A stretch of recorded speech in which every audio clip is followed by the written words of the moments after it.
Hey guys, welcome back. Today we're going to be making strawberry crumble. So super easy. First thing we're going to do, we're going to take half a stick of room temperature butter. We're going to take a full pack of 3-ounce vanilla jello.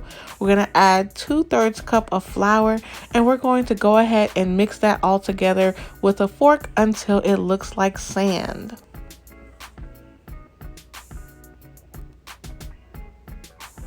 Then we're going to go ahead and do the same thing for our strawberry flavor. We're going to take half a stick of room temperature butter, 2/3 cup of flour, and then we're going to take a 3-ounce pack of strawberry jello, and we're going to go ahead and mix that until it looks like sand as well.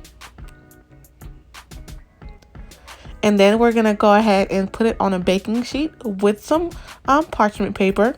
We're going to mix it up a little bit, and then we're going to flatten it out. Now, we want to go ahead and put this in the oven at 350 degrees for no more than 8 minutes. After 8 minutes, it will start to burn. So you can go ahead and do 6 to 8 minutes, but please no longer than 8 minutes.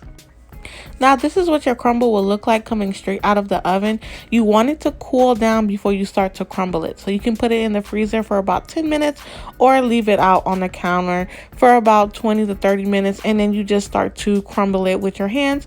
Or if you have a food processor, you could crumble it that way, whichever is easiest for you. If you crumble it with your hands, just make sure you wash your hands and you have clean, dry hands before crumbling. And that's it, guys.